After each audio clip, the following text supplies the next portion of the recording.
Laura, can you hear me?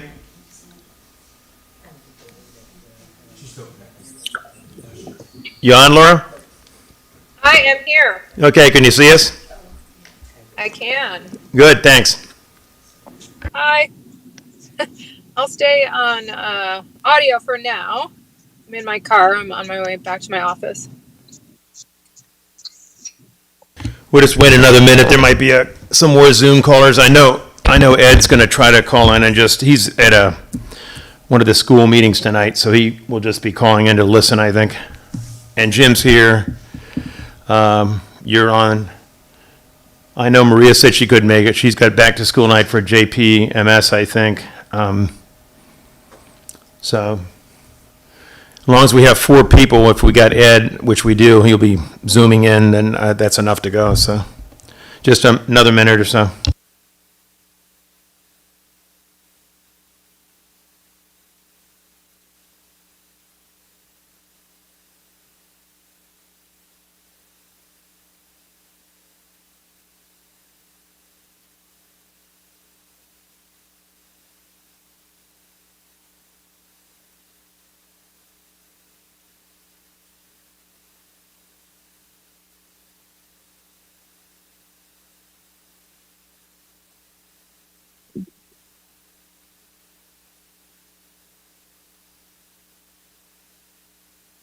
Hey there, Michael.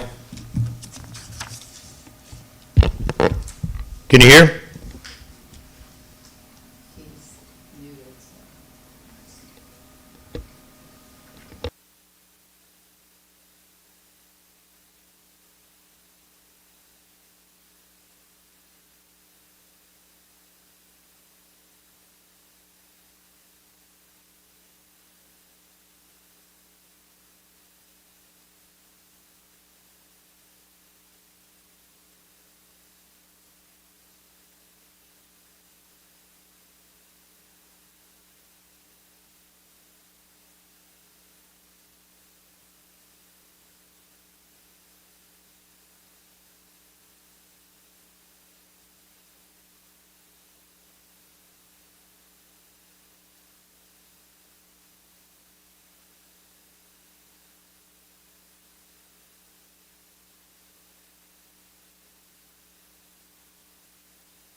Okay, we'll go ahead and start the meeting. Jim Brown will be joining us momentarily. Ed Reed is going to try to jump on Zoom. Lynn Shaber could not be here tonight, I don't think. She didn't respond directly to me, but I know Maria said she's going to be at a JPMS back to school night, so she can't make it. We have Laura and we have Michael on from Van Eperen, Foundry, sorry about that. Still got to get used to that.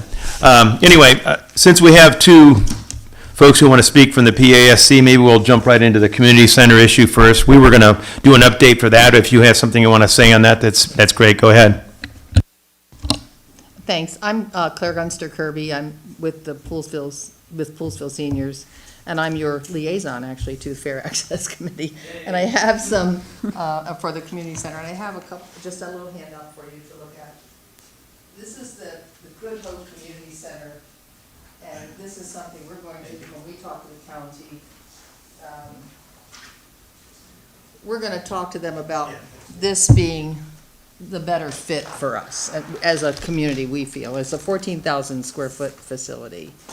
And it was built for the Good Hope community, which has a population of about 15,000. Okay. The Scotland Community Center was built for a population of 250 people, a townhouse community of 100 townhouses. And if you look at the western Montgomery County population, without including Boyd's, it's 9,831 according to the last census. With Boyd's, it's 21,523. And we know from pickleball and from the other activities as Poolsville Seniors that we put on, we are easily drawing people from all of the western county areas. In addition to, as you've noticed, Darnestown, Gaithersburg, sometimes across the river. But, so we have a really far reach, and there's a lot of need in the western county.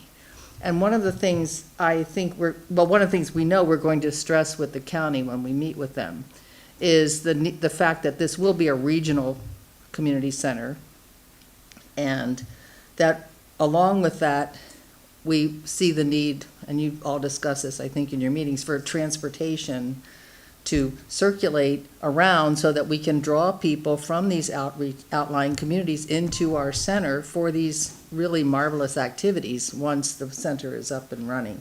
And the county does provide transportation at the other senior centers for people to come to those centers for certain activities. And we want, again, as part of fair access, we want fair treatment. So that's one of the things we're going to be stressing. So we have been approached by the county, and we are trying to set a date with them for the meeting. So we will keep you all informed as to the progress. And you've seen our needs assessment that we submitted. Which is great. Okay. Thank you. Oh, sure. Really helpful. On your point about it being regional, we've always said this is the western county we're talking about, not just Right. Poolsville, so I 100% agree with that. We have visited 2 community centers, and basically we did it mainly to get engagement from our council members. So Gabe actually set up the Scotland Community Right. Center visit, and I mean, we 100% agree. When we looked at that, it was basically oriented towards youth. Right, Almost youth staff. not exclusively, Yeah. but mostly. Much, right. So I think you've got some good points here, and Right. that's why the input process is so important for you guys to be part of it, so I'm glad you're going. I mean, if So- we had our dream community center, it would be the Wheaton one that has the new library attached to it. Wouldn't That would be great. Wouldn't that be nice? But, well, I guess we'll have our storefront library for a while longer. But our feeling is we're gonna get one bite at this apple, so we have to ask for what we really want and really work to get it, just as you've done with the school, so. I'm actually too, and that's a good point on the library. It's actually, I think, beneficial for us to be in a storefront because I think that makes the footprint less. I know that it's gonna, transportation wise, it doesn't make it great, but it makes the footprint more viable and from the county perspective. And Yeah. that could be make or break, I think, Yeah. when it comes down to it. So Yeah. we don't want we don't want footprint to be an issue. No. So yeah, so I'm with you. It would be great to have it all in one, that's for It sure. would just be gorgeous. It would be, yeah. And I just wanted to say, Maria Branson, 19328 Sisalana Drive, Poolsville. I just wanted to know, if there's anything we can do, we really appreciate you, bringing us into the fold and really, being interested in what we have to say with this. And, if there's anything we can do with any of the other outlying groups, to help bring them into the fold so that you have, their opinions as well. Because I know you want to do outreach, but I don't know, exactly how your plan is for the outreach of bringing in other types of communities. Well, we reached out to, I think we had a total of 40 different leaders that are going, so it's pretty wide. I can send you the list of, and if we missed something or somebody you think we didn't put on there, that'd be great. I just learned that there was this quilting guild because they're going to be sharing time with us on Poolsville Day, and they're a 501c3 with 30 members. That sounds- They have a board of directors. If you have information, just so- send it to me and I'll get it to Amy Donan and see if she'll put them on the list. She usually is happy to do Yeah. that, so. Well, when we meet with Amy, I'd be happy to provide that as well, so, that's up to you. Don't let it go to your head, but you're like our most important partner. Aw, So, thank you. we- very much We appreciate certainly that. felt that way last night at the Parks Board. You did? They cleared everything. Oh, good. I haven't watched the video yet, but I heard it went well, and you got It plenty of went very time. well, yes. There Right. were a lot of happy seniors last night. Oh, good. Well, we Or optimistic seniors, Right, not happy yet. We're I waiting know. for Don't September 19th. Right. Yeah. Don't commit yet until Yeah, we're not until a committed level yet. of happiness Yeah. until we. Yeah. Yeah. No, I'm being serious. Yeah. The homegrownness of our senior group and your advocacy and your leadership has been an absolutely driving force. And we always you're the crutch that we kind of lean back on when we need to show that it's somebody besides just our opinion. So we really do appreciate it. Keep up the good Thank work you. and Thank you for the stay in hard place, and we need you to do it. City. Just one other point on the community center. Ed Reed has been organizing, and UPN is actually helping build up this too on the youth side. Right. Because I 100% agree, we've got to make sure you guys think No, the this programming is for good. the whole community. But yeah, there's a lot of interest, and it was interesting, one of the things the kids said over and over again is they want organized programs. What they really want is what they call a kind of a safe zone, Right. and not just from outside forces, but also to be away from their parents for a while and, wind down from school and that kind of things, just to, Nice. to relax. So that was an interesting point I didn't think about, but so if it's co-located, it makes a heck of a lot of sense for the kids. Right. So- One of the things the Good Hope Center did, they partnered with the Arts Center, Strathmore. And they offer programs through Strathmore in their center for the youth. And we have Riverworks here. We have a whole community of artists up here who do many different things, and I really think there's such potential. Plus, we have a lot of musical people up here. We have all these little bands, and we've got all kinds of things. And if you, I think there's just so much potential for youth engagement through these kinds of programs, through the Strathmore Center, or through Riverworks, say if we had like art programs or crafting, sculpture programs, whatever, in addition to what they're gonna be doing at their center. But I think there are plenty of opportunity for partnership with some of our artistic and creative communities here that would hopefully draw the kids in. And I'd like to see, in the dream world, gallery space, like along the walls, protected gallery space, obviously, so people could exhibit some of their artwork and some of their, crafting and the things like Photography. Dallas There's so Davison many, does with her beautiful, woven things with her yarn and stuff. And photography, we've got wonderful All photographers this in our community. nature, yeah. And so I think there's a lot of potential to draw the kids in, because they run photography classes in the school. We could have an exhibit of their photographs and, give them ownership into the facility. So, It's really interesting you mentioned that, because again, with these kids we've been meeting with, that was one of the points that they raised spontaneously, was art was one of the things they'd like to see in a community center. absolutely. Not necessarily just organized art, but also supplies that can do their Oh, own yeah, thing, yeah. so. And I think it's really important. Graphic noveling is something these kids love to get into, and maybe there's a way we could run a class in that for them or something, not seniors, but the community somehow. And then you have the kids who aren't in MCPS schools, right? The homeschool children. And there's a big contingent of them as well, right? And so I don't know how they're being brought into the fold either, if they've been contacted by Ms. Donan or not. One thing we're impressed with when we were, back, seems like a long time ago, we were visiting community centers, was the level of, obviously we have to push for the bricks and mortar, but the level of programming Right. that was provided was important. And, It really is. it's changing too. It used to be that there were people that ran the community centers that were like full-time employees, and they did the same things every day, and the person who taught aerobics was the same person that taught something, and every day they had a job, and it's all changed now. It's all Right. changed So they're to almost like specialized. contractors It's who are all coming in. contracted out. right, And, yeah. but they're county contractors, so Yes, we're, Right. we're hopeful, like, that we would fully expect that if they build it and we come, like the plan is, that they're going to be supplying the level of programming that's appropriate for, Yes, the whole thing. absolutely, And right. that'll be that's all part of the POR too, Right, was to determine what level of programming needs to be provided by the county, so. right. Okay. Yep, that's the plan. Thank you for coming tonight, I really Thank you appreciate very it. much Thanks for for your bringing time. this. And, So is it okay if we just listen to your updates on the community center as Sure. well? Yeah, of course. sure, Okay. absolutely, yeah, thanks. Thank you. Okay, that was very helpful, thanks for coming. So quickly, a couple of other updates, then I want to get into Pools Day breakfast, so that's the main focus tonight, I think. On the new gym, couple of things. One is, Jim and I saw Manifa McKnight, the superintendent, at Locals just by happenstance, and had a good conversation with her. She said very clearly that the gym was something, in fact, they met on that day, she said. So they have it on their radar screen, in her view, that they're going to get we're going to get an expanded gym.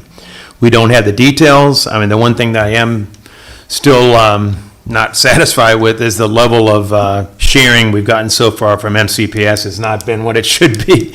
We did get a schematic, which I'm loath to share right now because that doesn't really mean anything. It shows a gym that is bigger, it looks like, but I can't really tell because there's no metrics on it, there's no measurements on it. The scale that's on it, I can't use because I don't know the size of the original paper that it came from, so we're still trying to get that nailed down. And I think at Pools Today Breakfast, one thing we will be able to do, hopefully, is talk to, Manifa will be at Pools Today Breakfast, and I think we can talk to her about it and say, can you get us information on this more detailed so we can understand what it is we're going to be supposedly getting in this gym. So that's all I have, and if there's anything else you wanted to add, Jim, or not? You know, the only thing I would say that is, and Jerry brought it up the other night at our commissioner meeting, was we've got to determine the vernacular that they use when they talk about the gym size. Like, you know, we've always kicked it around like it's a middle school size gym and we need a high school size gym. But we all know, just like we said the other night, it has to be like a 3-court gym.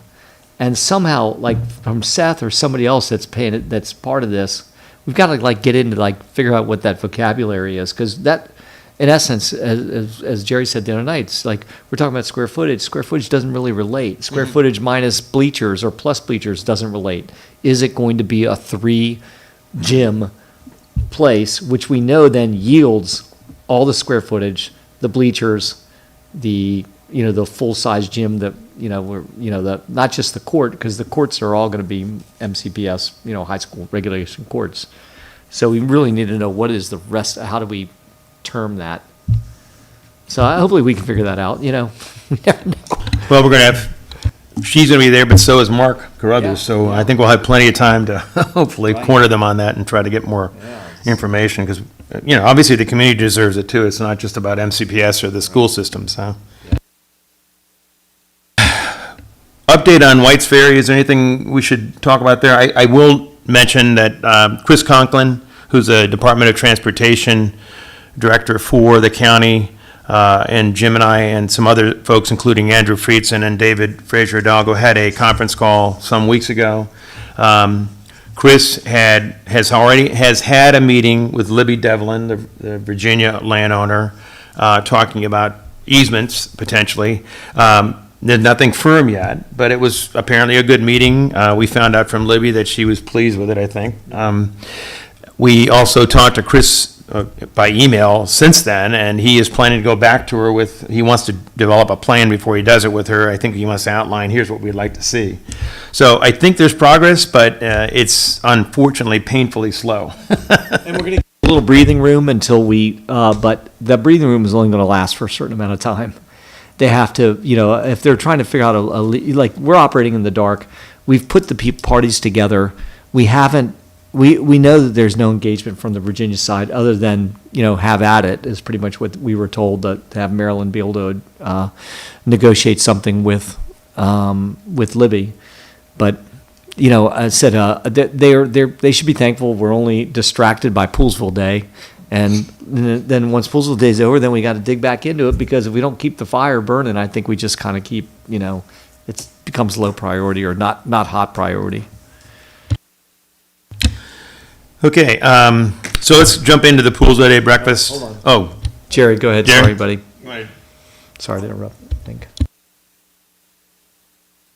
This won't have any merit, but you can judge for yourself. Yesterday, I was coming back from my son's down in Virginia, and rather than go the Beltway, I like going up 17 to 29 to 15. I find the ride much more pleasant. But when you get north of Leesburg, now I was going in the morning, and all I remember is all those cars coming south. It was just unbelievable.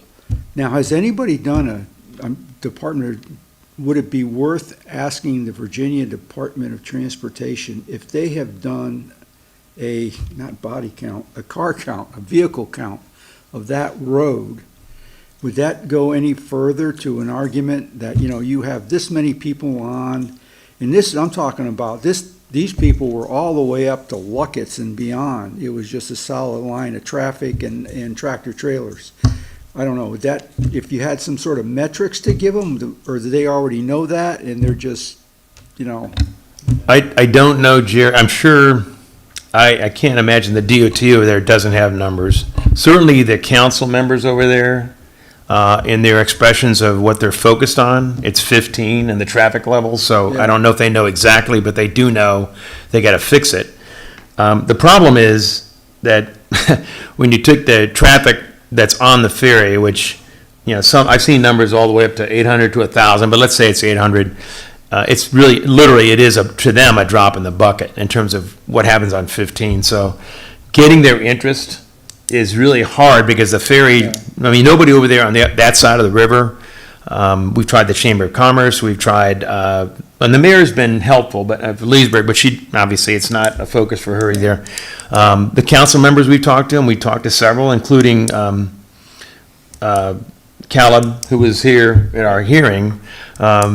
They are interested, but I'd say it's number 15 on a list of 10. It's just not a priority. So that's why what we've tried to focus our county on is, look, the two private parties aren't going to do this. We know that they just don't like each other at this point. So Montgomery County has to step out. They've got to negotiate an easement, and they've got to pay for it. It's got to be paid for somehow.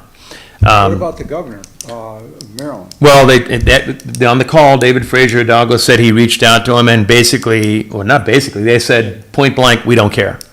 That's what he was told. So it's not going to happen with Governor Hogan, I'll put it that way. Okay. So, I just wonder, maybe you ought to have a psychologist out there to find out the level of frustration before somebody really goes postal. Yeah, let's hope Because not. they can't stand They it. can't blame them. 15 is bad. Well, But just to answer your question a little more too, they did, remember the study, right, that was commissioned? And the study came up with real numbers of use of 15 and the growth of 15 as time goes on, the traffic use growth. And it spelled out the numbers like Link said, that we've all heard. In fact, you heard the testimony. You were there in Leesburg that night. 600 to 800, 800 to 1,000. That's the numbers that have been kicked around. We know it's a drop in the bucket, right, compared to what's being done on 15. But the numbers, that study actually didn't help us from a daily commuter standpoint, making the point with Virginia. And the alternative is to look at the numbers like Virginia looked at them and say, okay, it is, as Link said, a drop in the bucket on the commuter traffic. And then on top of it, it's the weekends, it's their people coming over here, which they prefer not to spend the money to make something better, to have their people to come over here. So that neither the traffic study they did and the perception are not helpful to us, which stinks because, in the end result, 15 is a horrible traffic road. And I have people that call me up and say, can you pick me up at Dulles Airport at 4 o'clock? I'm like, yeah, you have the Uber app, right? You do that, because I'm not going to drive down there. There's no way to do it any which way. And so anyway, but to answer your question, it is in those traffic study numbers, and the numbers aren't beneficial to us, which stinks. So, thanks for coming up, Jerry. I appreciate it. So on Poolsville Day, let's start off first. Laura, if you can give us a quick update on the attendance numbers at this point, overall numbers, and also how many officials and how many people from the local community are coming. Yeah, Michael and my team should have those numbers handy. Michael? Thanks. All right, hi, can everyone hear me okay? We can, thanks. All right, A-okay. Poolsville RSVP list as of today. I am looking at RSVPs from a total of 48 people. That's almost, I believe, 10 more than we were at the mid-30s. We're up to 48 now. There are several duplicate RSVPs. Important to note that those duplicate RSVPs indicating potential user error, or more likely someone who's RSVP'd and bringing more than one individual. We have, if you'd like me to just, read from the names, Lorianne Sales, Will Jawando, working down the list here. Mark Elrich. Mark Elrich. Dale Tibbetts. It is there. I'm seeing. I'm just wondering who else is on the Dan Kuda, David Trone, Derek Longbreak. Is Gabe Albornoz responded? As Gabe, A, B, C, D. Oh, E, Gabe, F. Gabe is coming, text, just went to Jim. Breakfast and parade, Gabe will be there. So I don't know why people aren't formally responding, but just letting you know. Oh, correct. And hopefully that's the case with many of these individuals. I'm not seeing Gabe Albornoz is not on this list at the moment. But off that news, I can add him. Yeah, you have Marilyn Balcom's on the list, I assume. I think she responded yes, so I think we get a pretty good list. So 48's the overall number, including local people? Is that correct? Yes. Okay. And I'm not included because I didn't respond, so we were probably closer to 50 or 60, I would guess, but. That's my feeling as well. Does anybody know, did we invite like all of our main committees?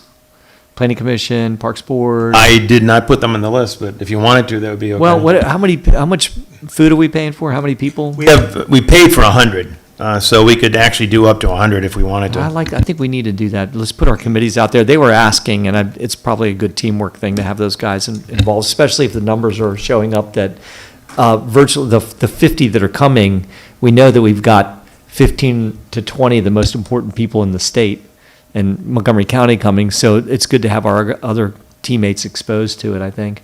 Okay. So- I mean, right? Do you want to, yeah, that's fine. Do you want to, I take care of all you of them take, if you okay, want to. that's fine. Yeah.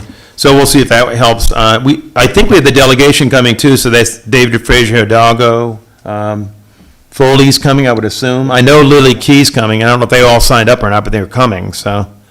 I don't know why they're not responding, but I know they sent text to me, that I know they're coming, so.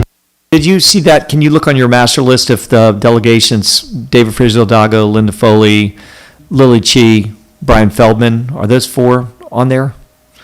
Do we know? The invite list or that of RSVP? Because they're RSVP. definitely on the invite. Okay. Yeah. No, I know they got invites. Yeah, we've got everybody. I can go back and look if we have anybody from Park and Planning, but we definitely had all the state delegates Okay. on the invite list. And some of the emails may be going into spam files. So we did individually email folks. That Link had kind of gotten a full list of in the last few days that said they never received the Evite. So we kind of personalized an email to them. So we can send out one of those as well. We just need to send them in smaller groups so that we're assured of not going into spam files. But we could do that this week as well, just to try to get it in their inbox. Laura, would you mind sending that personalized email to me, and I'll use it as the basis to reach out to these guys, and I'll include you and Michael on it and Link on it too. But I want to get those committees invites, and I mean, I'm not doing it to push the numbers up because 50 to 60 people is going to kind of make that room feel full anyway. But just more from a teammate standpoint, and several asked.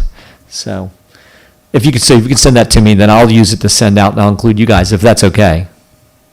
I know it's not the Yeah, for official sure. click in for the RSVP, but Well, and the link is embedded in that email too, so hopefully, they should go through no problem. And I know Jim also got a text from Maruna Miller. She's coming, and I'm sure she's not on the list, but she's coming. So, I think we got a good mix of people here. So it should be a good meeting. So, several Board of Education members, you didn't mention them, but I know I got personal notes from several saying they're coming, including the chairperson, Brenda Wolf. Shebra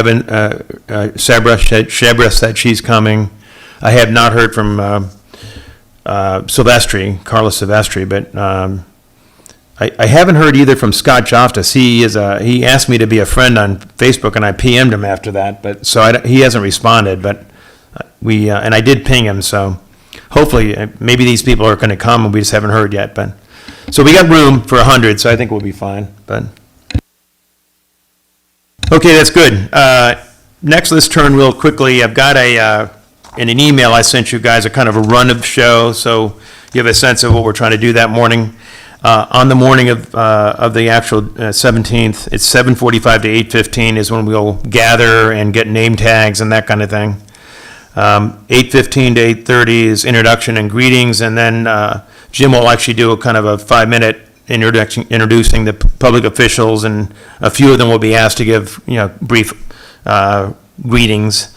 And then I'll do a quick 8-minute, essentially, it'll be presentation that's kind of where we came from, why we are where we are now, and then what our key agenda items are going forward.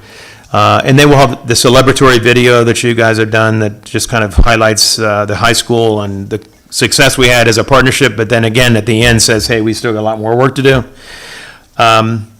Then we have a presentation on one key issue. We decided to just have one, and that's, a lot of the other issues like the community center, the high school, the gym, these are issues that are in play in White's Ferry, and they know about it. So one that they really haven't focused on as much is health.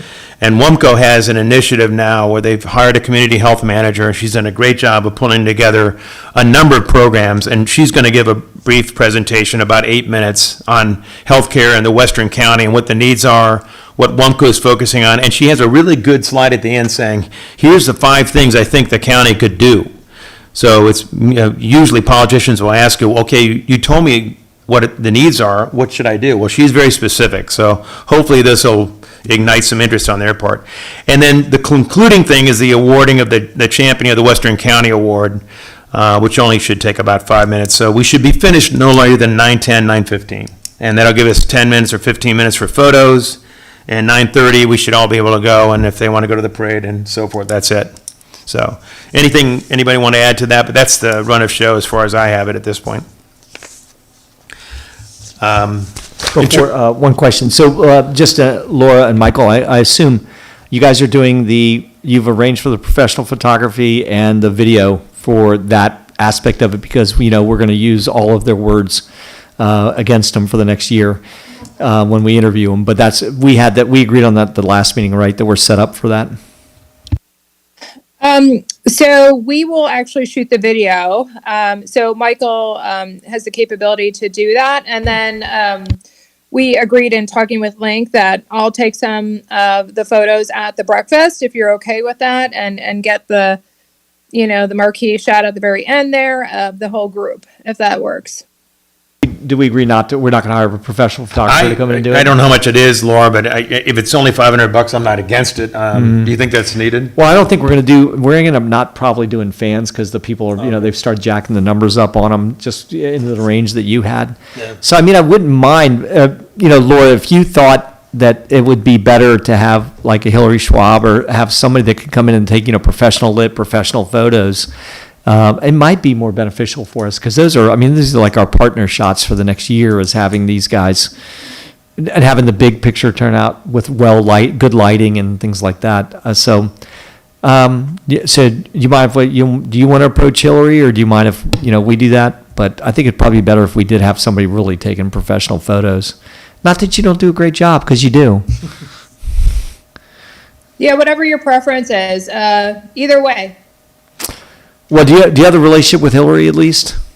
Yeah, we do. We absolutely can reach out to her. No Please problem. reach out to her and let's try that, because I think it'll just be better. These really are our policy propaganda pieces for the next, until we get to see them again.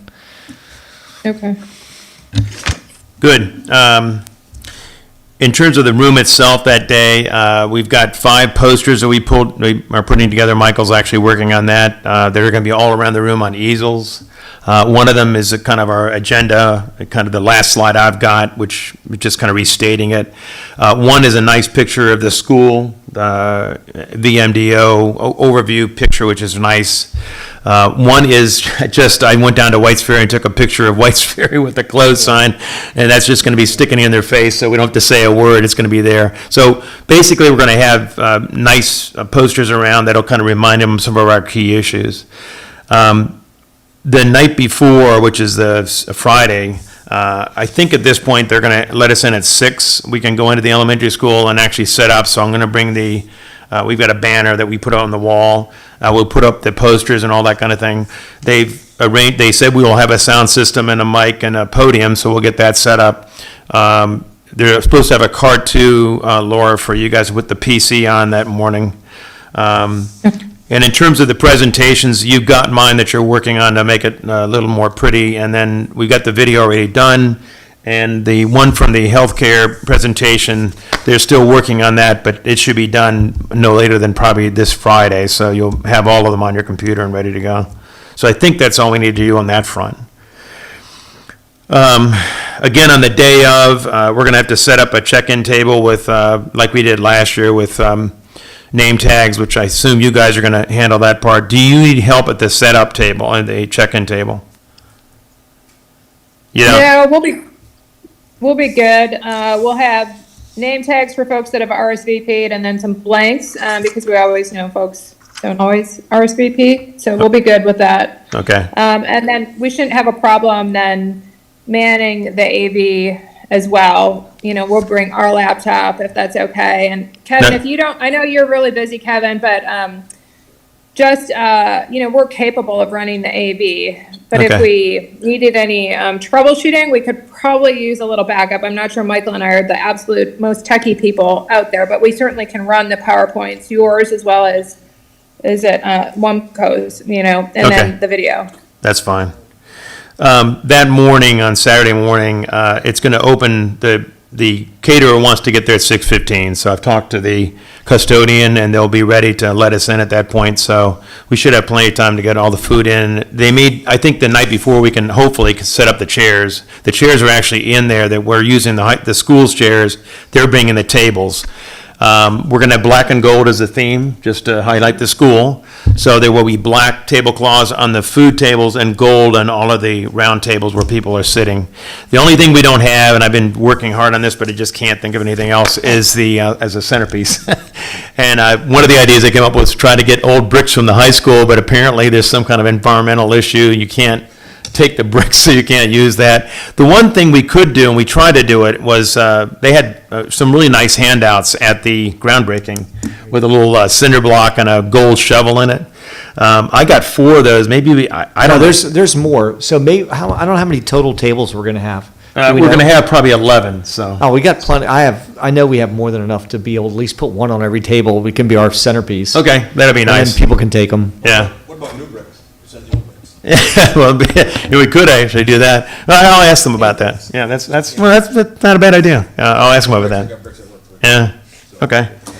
So anyway, that's what the lay of the land's gonna look like that morning. We'll make sure we get we'll have all the, let's gather all those centerpieces and make sure we have plenty. I know, I forget where I've seen them. They may be sitting in my house, like a lot. Yeah. I can't believe I took. I that got many. 4, I took 4, I think, so I I've think got I got a some. lot more than that. So 11 tables, we should have plenty. So is that good? We don't have to do a centerpiece beyond that then? Okay. Tell people they can take them if they didn't get one before, because all the people that are there are going to be many of the same people that were at the groundbreaking. Okay. Anything else I'm forgetting? The night, I'll send a text to you guys and an email, hopefully we can get folks for the morning, or the night before to do setup, and then the morning, we won't need that much in the morning, because it's mostly the caterer. They'll bring the tables, they're gonna do all the setup for that, and the food, we don't need to do anything there. It's just mainly the check-in table, I think, at that point. Jim is gonna be out on the road, because when the politicians come in, they might have a tendency to try to drive on Fisher Avenue further on, and he's gonna wave in, he knows most of them, so he'll get them to wave in into the parking lot, so that should take care of that. I think that's everything. Is there anything else anybody can think of that I'm missing?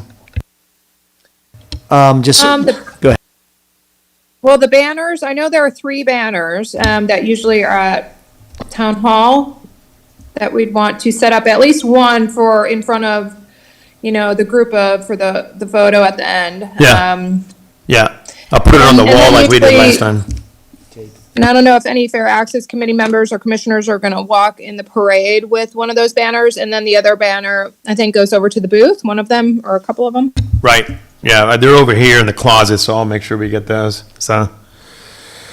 So in terms of moving from that to the booth, the town, because we're a committee of the town, normally provides us a tent, a table, and some chairs, so I'll check with Wade to make sure that's gonna be done.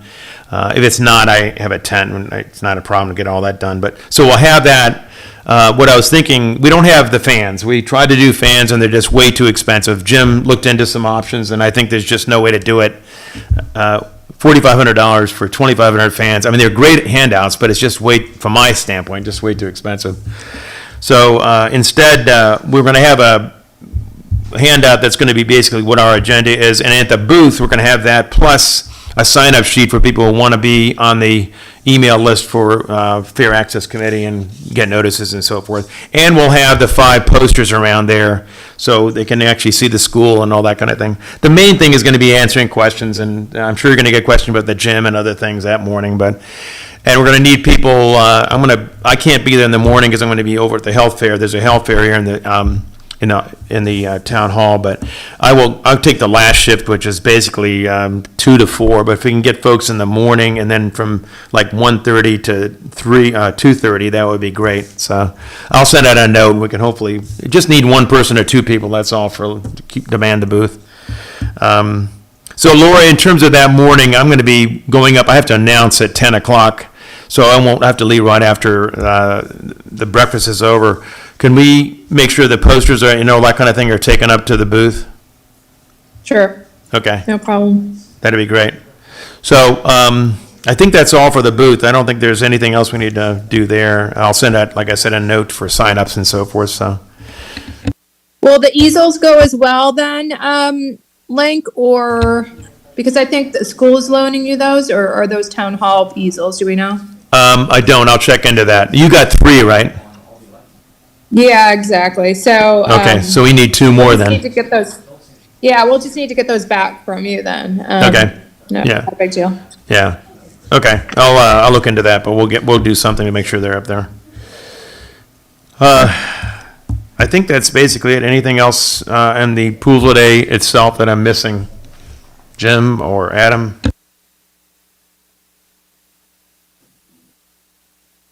No, I mean, it's, and I've spoken to the commissioners, and they are, basically at the Poolsville Day Breakfast, they know that they're like on call. Whatever we need them to do, they're gonna have to pick up the slack, they're ready to do it. At least Jeff and Ed were ready to go, and I know Martin, I think, is not feeling well right now, so hopefully he'll be better by then, and we'll see what Carrie ends up doing. But the plan is that everybody that knows, we have to put the name to a face for all the commissioners, to all the elected officials, and they plan on being there and helping in any way they can. So, now we have, all of us that are involved, we're going to be going from A to B, and the whole day is how it's going to be. So we just have to be prepared to be fluid and working it. Good.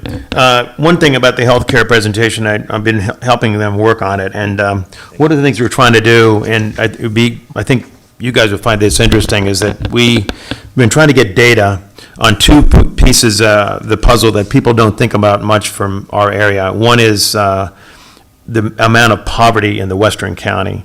There still tends to be a belief that Poolsville is a very upscale community, and it is true, if you look at the Poolsville zip code, and Poolsville itself, not the zip code, that the median income is very, very high. But outside the area, and including Barnesville and Dickerson and those areas, and even the southern part of the 20837 zip code, the poverty level is actually pretty high. So we have some pretty good numbers that we found in a presentation that was just done by the Planning Commission that I think will open some eyes. And we've also got some really good data on the trends now in terms of age in our area. So the 18 to, I think, 25 or 24 cohort and the 24 to 35 cohort is actually either shrinking or staying the same. But the 35 to 64 and 64 and above are both growing in our area dramatically. So that chart, I think, is going to be one that they haven't seen before, plus the poverty one. I think those will both make an impact on the county members who are there, so that should be helpful. Okay, anything else I'm missing? Reaching out to so I've already heard back from Parks Board, Planning Commission, talked to our leaders on our senior committee just now, and they're going to be sending the invite out. So once Laura sends it to me, I'll circulate it to all those, the directors of those committees. They're going to fan it out to those guys. They're very representative. They are, again, an extension of the commissioners in terms of being able to do the schmoozing that's needed and the, good stuff there. So, and I don't think we have any problems, like we're not going to overrun our catering. So anyway, thanks again, ladies, for that, and also our committee members that are actually listening right now. So good to go. Yeah, I think we're probably closer to 60 right now, so even if we get 15 or 20 more, we should be fine. Yeah. so. Okay, anything else, business-wise we need to take care of? All right, well, thanks a lot. Thanks for joining us, Foundry, and thanks for joining us here in the audience. I appreciate it very much, and see you later. Bye-bye. Yep, see you guys. Thank you. Bye, Yep, everyone. of course. Yep, thanks. Thanks, guys.